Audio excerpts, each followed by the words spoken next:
to the point where it was him or me. There was a part of me that was dying. Intimate Portrait, Lynda Carter.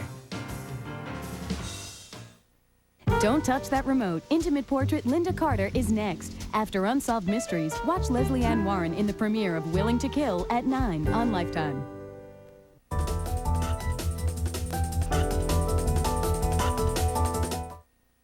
Next on Intimate Portrait, hosted by Meredith Vieira. I'm Meredith Vieira, and this is an intimate portrait of Lynda Carter. She could deflect bullets with her bracelets, get the truth with her lasso, and fly around in an invisible plane. Of course, that was only when Lynda Carter was playing Wonder Woman. Later, when Lynda had to stand by her husband through a harrowing ordeal, she needed to rely on her own inner strength. Good thing that even off-screen, Lynda is a Wonder Woman in her own right. Please join Mary Hart for a personal look at the life of Lynda Carter. Former Miss USA Lynda Carter skyrocketed to fame in the 1970s when she became the first female superhero to hit the television screens. I had $25 left in my savings account, and my agent said, "Hello, Wonder Woman." Wonder Woman was an important ingredient for young girls. You know, they wanted to be her. She was strong, independent, not married. But behind the scenes, Lynda's marriage to her manager, Ron Samuels, was tearing her apart. I had to get to the point where it was him or me. There was a part of me that was dying. After ending the relationship, Lynda met the man of her dreams, attorney Robert Altman. She happily left the spotlight of Hollywood, only to fall into the glare of a multi-million-dollar banking scandal that threatened to destroy her family.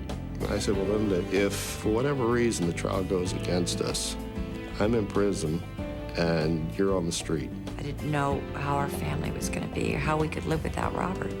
Through adversity and heartache, Lynda's strength and determination triumphed, proving her to be a real-life superhero. She's amazing. She's just amazing.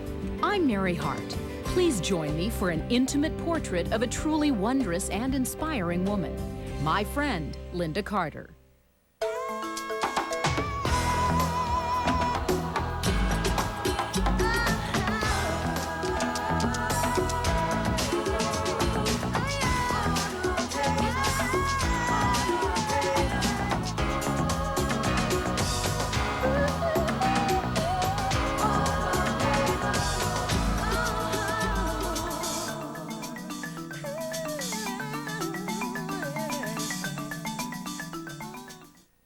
Lynda Jean Carter was born on July 24, 1951 in Phoenix, Arizona.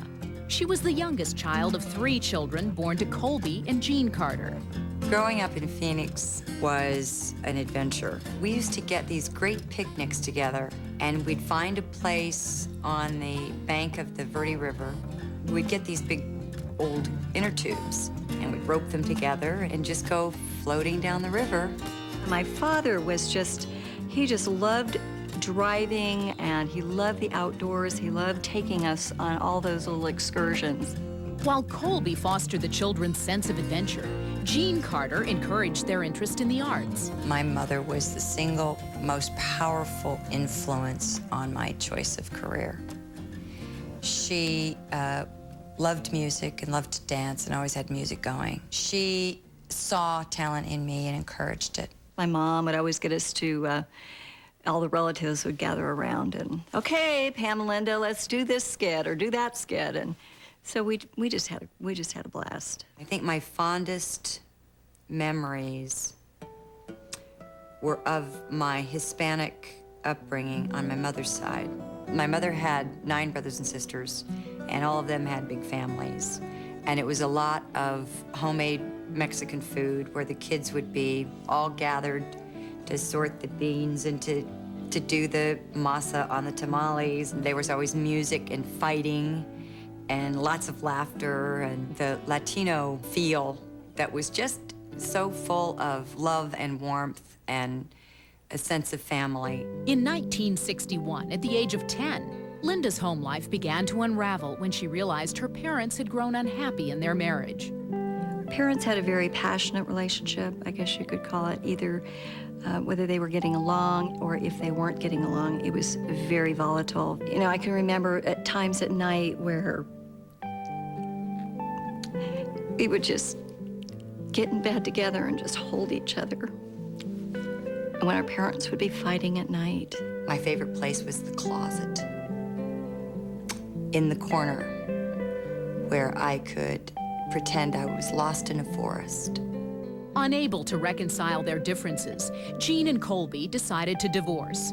Lynda, Pamela, and Vincent remained with their mother and moved to a different neighborhood, a poorer neighborhood. She was just graduating from grammar school. Her father and I split up. It was very devastating for the 3 children. Money was tight, and my mother had to go to work. So she went to work at Motorola, you know, regular old assembly line stuff. The family's new lifestyle impacted Lynda in ways she did not expect. I had been rejected by the X Club, which is a debutante-type club. The kids in high school wouldn't allow Lynda to join this exclusive club because our parents weren't wealthy. And I said, Lynda, there's going to be a day when they're going to be the ones, they're going to be wanting you in that club. And she held me, and then of course made me cry more because I was trying not to, acting like it wasn't going to affect me. It's okay, when it really was, you know, hurtful. Lynda found comfort through singing and focused her energy on developing her natural talent. At 14, she joined a local band called The Relatives. We sang at the college hangouts. I started singing 3 nights a week in the back where they served beer.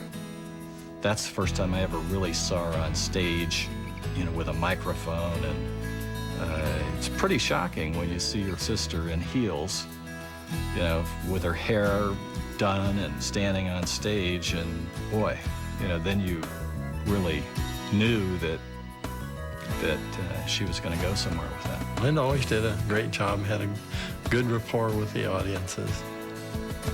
And I think Lynda just all around just captured people. Lynda's beautiful singing voice gathered her a following.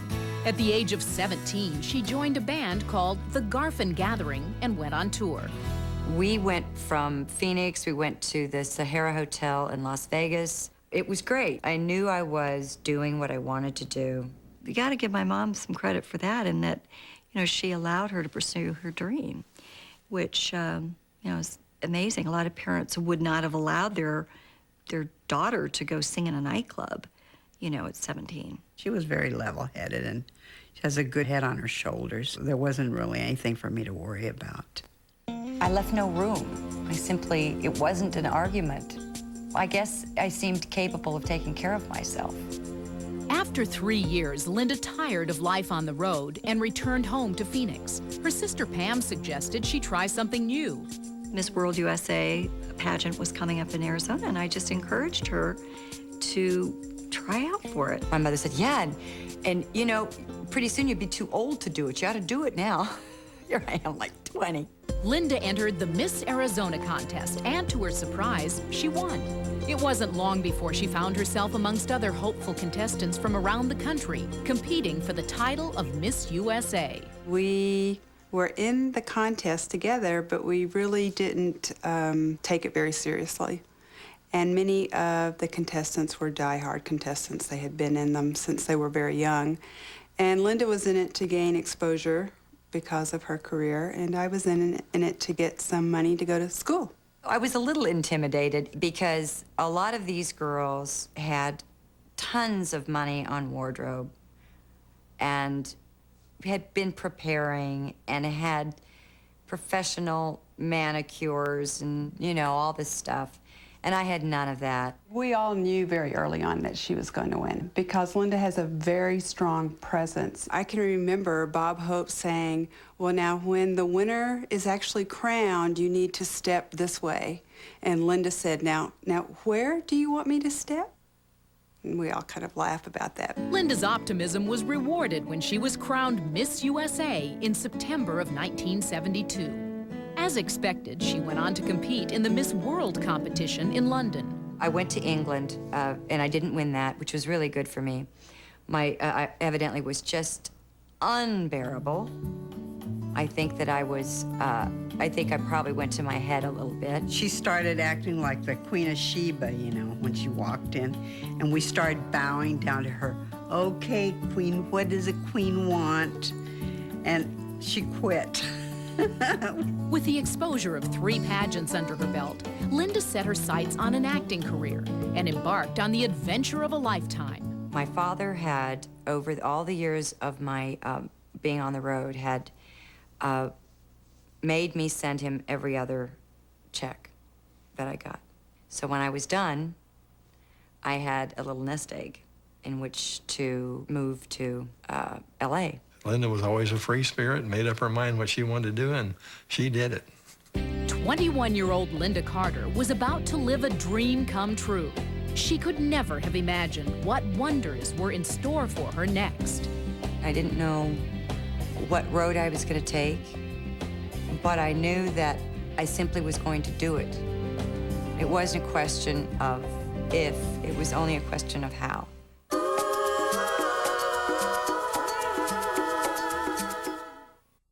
This is an intimate portrait of Lynda Carter. I'm Mary Hart. In 1974, 23-year-old Lynda Carter was living in Los Angeles, determined to distinguish herself amongst thousands of other aspiring actresses. I met Lynda Carter when we both were in Charles Conrad's acting class. So I thought I had died and gone to heaven when he said, "This is your acting partner." I got an agent and tried out for a million things, went on a million things, and, you know, cold readings never got anything. After months of struggling, Lynda's money was running out. A producer named Doug Kramer was fighting a different battle, trying to make a new television series called Wonder Woman. Well, Wonder Woman was a very famous comic book, which was published for years. And in the late 60s, Gloria Steinem, in the middle of the women's liberation movement, did a revisionist text of Wonder Woman, which came out with the old original cartoons and a long essay which spoke of the importance of Wonder Woman to girls growing up in the 40s, 50s, and 60s in America. I had put Batman on the air when I was at ABC, and I had a special affinity for that kind of camp comic classic. And the question was then, how do we find a Wonder Woman? I went on this Wonder Woman audition, and I'm sitting out there, mind you, with Jaclyn Smith, Farrah Fawcett, Kate Jackson. You know, we were all going on the same things. We had looked at every single actress that was out there. We looked at bionic women, at former about-to-be angels. We just couldn't find someone who embodied all the things. Wonder Woman is a woman who combines intellect, beauty, and great physical skills. You've got to realize I have done nothing, and this is a lead in a series. I had $25 left in my savings account, and I was going to have to figure out something to do. I got the call from my agent, and I was in my bedroom, and I'll never forget it. And my agent said, "Hello, Wonder Woman." In her portrayal of the heroine, Lynda was determined to make the character her own. I made up my mind early that I was going to treat her, the character, as a regular person and not as a superhero. That I was going to give her a sense of humor, that I was going to give her a self-deprecating sense of humor. She wanted Diana Prince to be a compassionate leader, and that's the message she wanted to get across. As Gloria Steinem wrote in her essay, Wonder Woman was wise, beautiful, brave, and explicitly out to change a world torn by the hatreds and wars of men. On November 22nd, 1975, Lynda Carter brought her to life in the ABC pilot movie.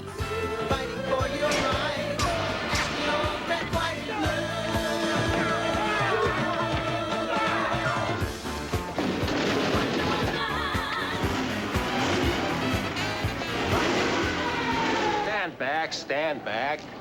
Now, what's your story, lady? Story? Well, I know a few myths, but... Oh, a joker, huh? Okay. Suppose we start with your name. Wonder Woman. Sure. That's the last name, Woman. First name, Wonder, right? It was just the most amazing experience. I felt like I was in a dream. The girls at work, one of them said to another one, said, oh, her daughter's in Wonder Woman, you know. And this girl said, well, what part did she get? And she said, Wonder Woman. Well, the next day, I went to lunch with a friend after it aired, and walked down the street expecting people to recognize me. You know, nobody. Lynda's anonymity didn't last long. The series was picked up, and almost overnight, Lynda Carter became a household name. That's not just your sister anymore. That's, you know, she, in a sense, belongs to the public as well. It's so heady, and then you have so many people around you telling you how great you are. You can find yourself only surrounded with people that work for you, without any exterior friendships, without any normal life. On the set of Wonder Woman, Lynda met manager Ron Samuels, who represented Lindsay Wagner. Lynda was swept off her feet by Ron, and he quickly became not only her manager, but her boyfriend as well. He was very charming, and I was working a lot. I didn't have a lot of time to think. I fell in love with him, and I thought this was the right thing. I really didn't think she should marry him. I didn't really like him for a husband for her. Kind of got myself in too deep too quickly, and the night before, or the day before, I was supposed to get married. I called a friend of mine and said, I want to do this. Putting her misgivings aside, Lynda married Ron Samuels on May 27, 1977. It wasn't long before her friends and family began to worry that Ron was manipulating Lynda to his advantage. It was very apparent that Lynda was doing all the work, and he was kind of along for the ride. And although I think he had convinced her that, you know, he was her knight in shining armor. He was guiding and manipulating her and her career. It's very easy for a more sophisticated man, a man more sophisticated in the ways of Hollywood and of the business. It's very, very hard to come from virtually nowhere and be turned into a star. And Lynda was on magazine covers left and right. She was wanted in Vegas. He was good at what he did. I later found out that there was a little subversion going on there. For instance, that he wouldn't let me do a magazine cover unless he was on it with me, stuff like that. For better or worse, Ron Samuels was guiding Lynda's career, and he was eager to broaden it beyond Wonder Woman and the form-fitting costume that had become her trademark. She was Wonder Woman. That was her notoriety. And when she would show up for a photo shoot, not in the uniform, they'd get outraged. Lynda didn't want to get into it, and her husband, most of all, didn't want to get her into it. Ron's desire to broaden Lynda's appeal led him to her first love, singing. Together, he and Lynda created 5 outstanding musical specials. It was probably the thing I enjoyed doing the most, were those specials. It was the most creative, because I just had a free rein in what I wanted to do. Although Lynda was enjoying a successful TV series and a fulfilling singing career, her marriage left her feeling empty. She found an outlet for her sorrow in music. And I would write in the middle of the night, and it was really an important part of getting through the unhappy times. Being able to do this music was probably a big deal saving grace for me during those years. It's about Dorothy and Toto. It's about me, too. Don't it feel like paradise? And oh, how could something be so nice? At least I got company, 'cause Toto, it's you and me, and here we go.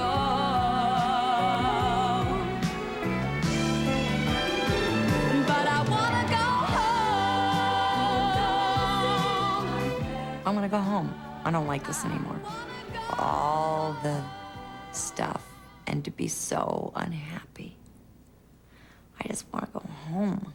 Lynda Carter was a full-fledged star, but her world was falling apart. The road ahead would bring many difficult decisions, as well as a special person who would change Lynda's life for the better. When you're doing the right thing, the right things happen.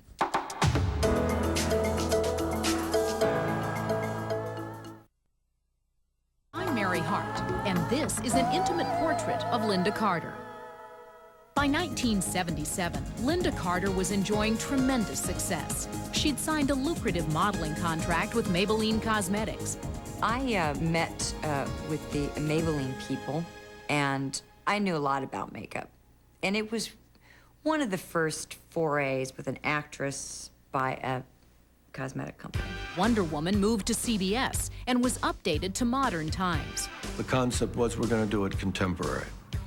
And she'll be the woman from Uncle. I got an updated costume and got to be wearing regular clothes, and there was a lot more places to go with the storyline. I thought it was good.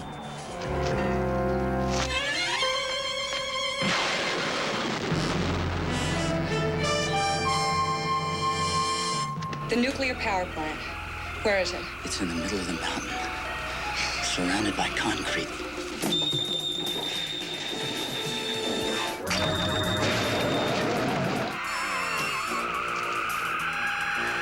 In 1980, after 4 successful seasons on the air, CBS decided to bring Wonder Woman to an end. I had done it for 5 years, and it was time, but still it hurt to get canceled. Lynda had emblazoned a lasting image upon popular culture. Wonder Woman would become an important feminist icon. When you consider all the Supermans that have come and gone and all the Batmans, Wonder Woman clearly was one of the first and certainly one of, if not the first, female action hero to succeed on television. Well, Wonder Woman was a strong figure for women. It was part of the emerging women's movement, I guess, and here was a woman hero. Right prevailed and wrong failed. It was symbolic. With the end of the series, Lynda was free to take a much-needed vacation alone. For the first time, she had the opportunity to reevaluate her relationship with Ron. I just wanted to be away for 2 or 3 days. I felt so free. I just felt like God. And then to go back into the cage again, I just couldn't do it. He squeezed the soul out of me. My spirit was dampened. I got back to the house and I left a note saying that I was okay, I didn't die or anything like that, but I'd call him later. I know he was very hurt and confused and shocked. Lynda never returned home, and in 1981, she filed for divorce from Ron Samuels. I think that Lynda's relationship with Ron really reinforced her attitude about how she had to take care of herself. And while Ron was going to manage her career and do it well, she found out that she had to really rely on herself for that. I hope he forgives me, and I have forgiven him, because it was painful for both people. And I wish him, honestly and truly, wish him well. Determined to move on with her life in a positive way, Lynda focused her energy on previous commitments. Little did she realize she was about to meet a very special person. When I left Ron, I decided to go and start cleaning up all the mess. A lot of the unfinished promises, like to Maybelline and going to their meetings and all the things that had been promised that were never followed up on. I went to Memphis, Tennessee, and I had lunch with the president of the parent corporation, Lee Jenkins, that he knew, a fantastic fellow who was going to be at this dinner. Lynda walked in looking spectacular, and I went, most interesting person at this party. So I got up, introduced myself, and that was it. I meet this young, dashing guy who was so charming and everything, and intense. And we sat next to him at this dinner party, which I think he willed the person not to sit next to me. He waited. Then he sat next to me. Lynda was very different than whatever stereotype I had in mind. Very down to earth, warm and funny and interesting, not pretentious, not playing the star. We hit it off immediately. She called me and she said, now I've met the man that I think I'm really going to love the rest of my life. I was aware of Wonder Woman when we met, but I had never seen the program. I checked it out soon afterwards to see who I was dealing with. Robert and Lynda's relationship blossomed, but with his successful law firm in Washington, D.C., and her Hollywood lifestyle, it became a long-distance romance. That was about to change when Robert visited Lynda in Monte Carlo, where she was performing at the sporting club. Somehow she had arranged with the venue that if I would fly into Paris, they would have a helicopter fly me down. Very elegant, I might say. Pretty fast company for me. We were staying at the Hotel de Paris, and he said, I want to talk to you before we go out to dinner after the show. When we got back to the hotel, I had arranged it so there was champagne on ice and candles, and I asked her to marry me then. And I said yes, and it was, you know, it was great. On January 29th, 1984, Lynda and Robert were married in an elegant and extraordinary wedding. Our wedding was an unusual event. East meets West. Bob Mackie made my gown, and it was very kind of understated, but beautiful gown. It was this whole crew of East Coast guys, mostly lawyers. I can remember Robert being a little bit, I think, taken aback with all of the Hollywood scene and the people that were there. Lynda and Robert's wedding was the most beautiful, elegant wedding that I've ever been to. She sang Great Balls of Fire about him, and it was just terrific. It was a wonderful moment. Jerry Lee Lewis, move over. She was good.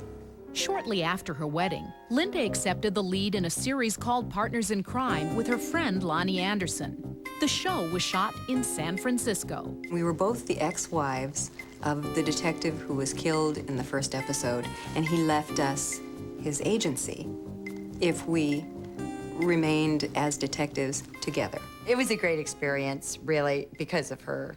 It was so tough on Lynda to be away from her new husband. She talked about him all the time. They talked on the phone all of the time, and she missed him like crazy. It was a really tough thing to do to a new marriage. It was a brutal time because every Friday evening, almost without exception, I would head to the airport, fly across country. Then we would usually fly down to Los Angeles, get in very late, spend Saturday in L.A. By Sunday, she's studying her lines for the next week, and I'm heading back. And that ended after 13 episodes, which was fine, too. You know, and I must tell you that I realized after doing that series how incredible it was that the first series I ever tried was as big a hit as Wonder Woman. With the end of Partners in Crime came the true beginning of Lynda's new life with Robert. Little did she know that her marriage was about to be tested by a scandal that threatened to destroy everything. It was the most frightened I've ever been. I couldn't breathe.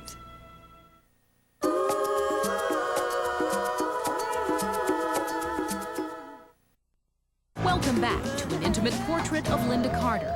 I'm Mary Hart. In 1985, at the age of 34, Lynda Carter left the limelight of Hollywood to join her husband, Robert Altman, in Washington, D.C. Lynda enmeshed herself real quickly in trying to learn all of the political agendas so that she could identify with Robert and his work more. She was quickly embraced by the town. You don't have many actresses living here. A lot of people, of course, wanted to meet her. A lot of people wanted her to come to their charity events. When she walks into a room decked out in Washington at any of these dinners, people just go, wow, you know? And underneath it is just such a really smart lady. It was fun, and I really was so intrigued and so naive about Washington. Lynda and Robert were the toasts of the town, but the couple began to feel that something was missing. She always had that maternal side to her, and I think she always really wanted children. So I think it was just waiting for the right time and the right person I got pregnant right away, found out it was a boy. And going through the name thing and all of that, and nothing sounded right to me. And then I had purchased a couple of pieces of art by James Wyeth. And I thought, that's it, Jamie. And so named him James Clifford after Clark Clifford, Robert's law partner. On January 14th, 1988, Lynda and Robert welcomed their son, James Clifford Altman, into their lives. The couple was overjoyed. It was a miracle, I thought. I really believed in miracles. He was so special and has just enriched our lives, so. I just didn't think the human heart had that capacity to be blissful over some little thing another person does. After a few years, Lynda and Robert decided to have another child. Lynda had hoped for a girl. Their wish was granted on October 7th, 1990, when Lynda gave birth to Jessica Carter Altman. She is the most fascinating female that I have ever known, or probably will ever know. My daughter is sunny, tenacious, complicated, and yet not complicated. She's got a head on her shoulders. She enjoys life. In 1991, with Jessica only a year old and Jamie age 3, Lynda reteamed with Wonder Woman producer Doug Kramer to star in a television movie based upon Danielle Steele's novel Daddy. Lynda's portrayal of a woman caught in a whirlwind romance won her rave reviews. You can always count on a Danielle Steele book. And they were doing really well, and they're always about women. There was just something about that role that I think just captured the essence of who she is as a person. Lynda was on top of the world when a banking scandal threatened to destroy her family. On September 11th, 1991, Robert Altman and his law partner Clark Clifford were accused by the American government of perpetrating a multi-million-dollar fraud involving their client, the Bank of Credit and Commerce International, or BCCI. They found themselves at the center of a federal case involving a complicated cast of international investors. Robert had everything to lose: his livelihood, his family, even his freedom. When the whole BCCI scandal began, I think on Lynda's part, there was some sense of disbelief, some shock that accompanies your world being turned upside down. And amazingly, I suppose, never was there any element on Lynda's part, never any suggestion, how did you get us into this mess? There's no in-between ground. There's no status quo, you know, rolling merrily along or anything. You're either together or you're not. The indictment of the well-respected lawyers Robert Altman and his partner Clark Clifford, former Secretary of Defense under President Johnson, sent a shockwave through the community. Well, we were shocked because, you know, I knew him from running the bank, and I had my accounts at his bank, and I told many people that said it publicly, if Robert Altman asked me to give him all the money I had to invest, I'd give it to him. I had total faith in him. I think that BCCI thing was one of the worst cases of the government trying to interfere with something that they didn't really know what was going on, but they figured they'd spend millions of dollars trying to find out. Before the case went to trial, Robert was presented with a deal that required him to plead guilty to a crime he did not commit. The government had gone in and seized all our assets. Everything we owned, credit cards, bank accounts, we didn't have a penny. The deal was you can walk away. No prison, your life will be returned, but you've got to plead guilty to a count. You've got to raise your hand and say you did something wrong. Robert told me this, and I said, well, why would you do that? And I said, well, Lynda, if we go to trial and for whatever reason, jury doesn't like us, they don't understand, they're confused, if for whatever reason the trial goes against us, I'm in prison and you're on the street. They've seized everything. And I said, well, what would you do if we were not in the picture, me and the kids? And he'd say, you know, I'd tell them all to go to hell, and I'd fight it. Even if I don't care what happened, I would fight it to the final chapter. So I said, there's no reason for you to do any different than you would do. We should not be a hindrance. We should be a help to you. And we're behind you, so go for it. Together, Robert and Lynda decided to fight the government case. Lynda's support never wavered, and she attended the trial on a daily basis. It was difficult because we had 2 small children, and that meant me living in New York during the week and leaving my children here. That was tough. But I felt it was more important for me to be there, and if this jury had to be sitting there day in and day out, forever, however long it took, and they didn't see me there, I just thought that you know, Robert would have been all right. He obviously would have understood, but I didn't think the jury would.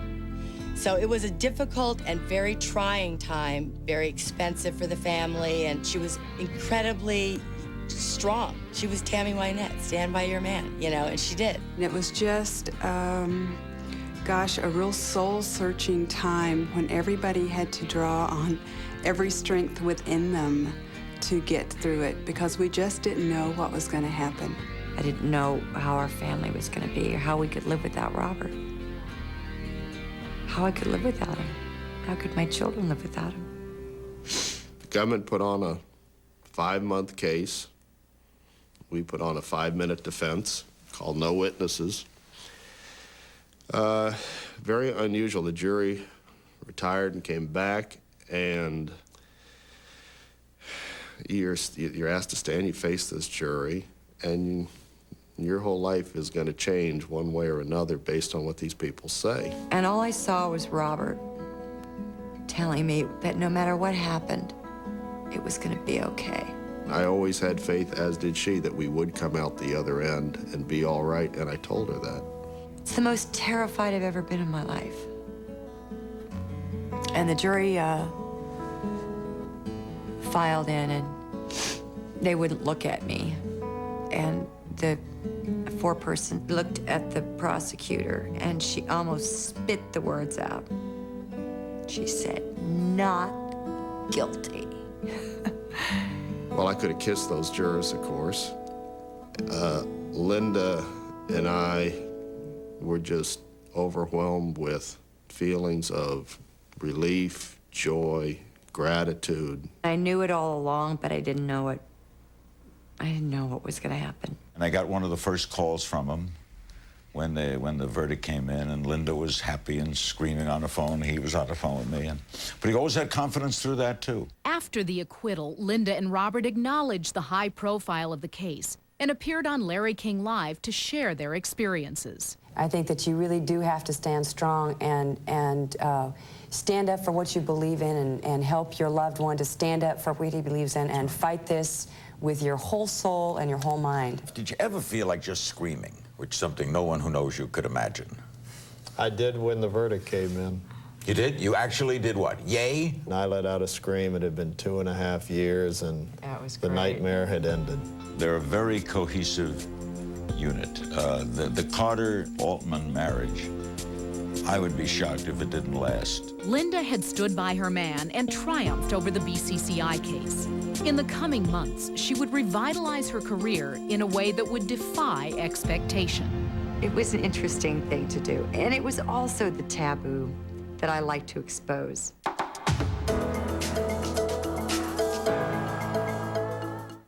You're watching an intimate portrait of Lynda Carter. I'm Mary Hart. In 1993, with the trauma and chaos of the BCCI trial behind them, Lynda Carter and her husband Robert Altman turned their focus to rebuilding their family life. We have now put some distance, a considerable distance actually, between us and those rather dreadful days. And our marriage is clearly stronger for the experience, so some good comes of everything.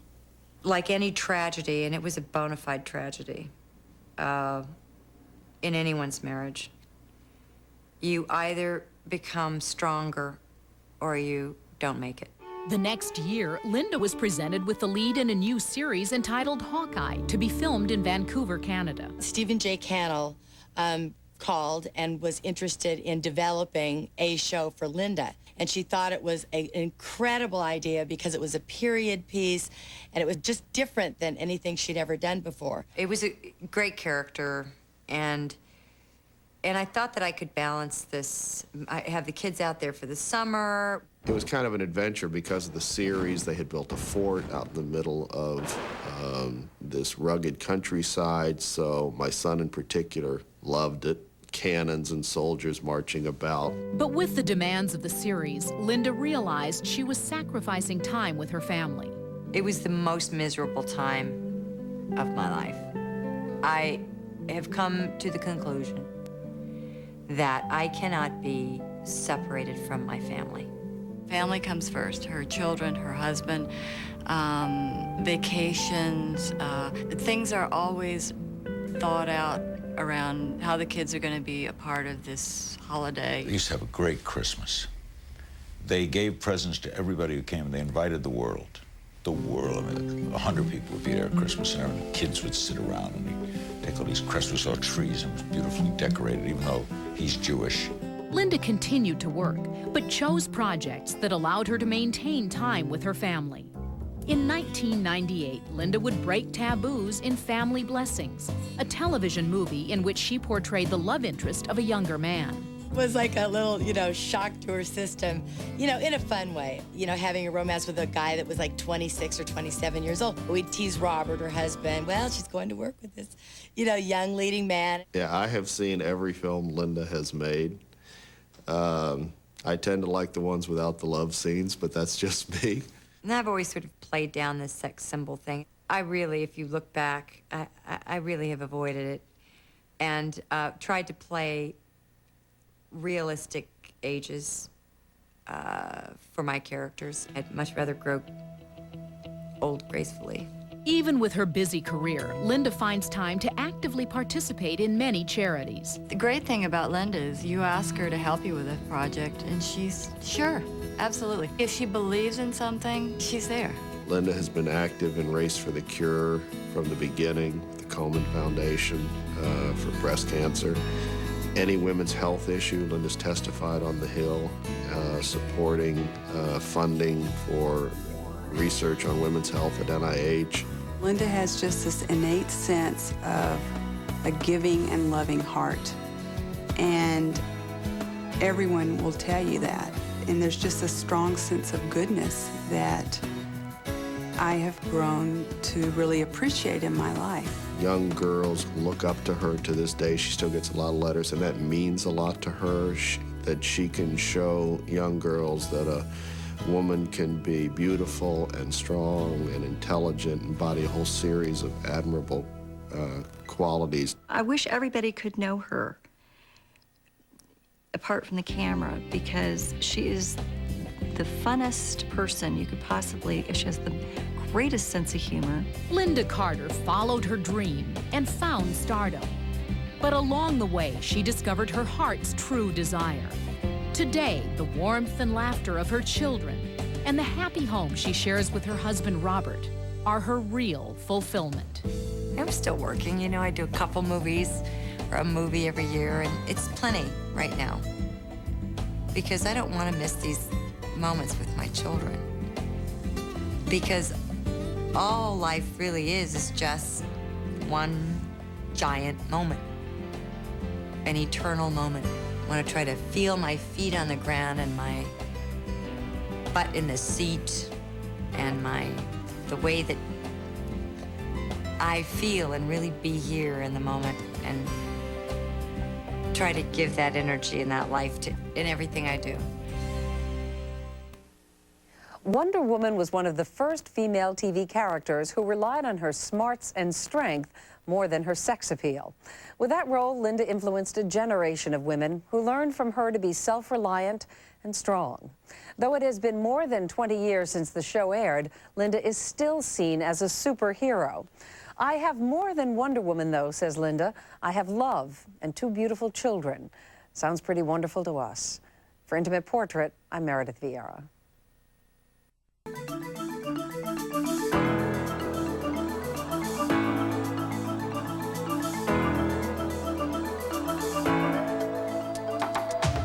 Next, anyone can be the bad guy because these stories are all too real. Unsolved Mysteries is next, and you may have the clue to solve one right here on Lifetime.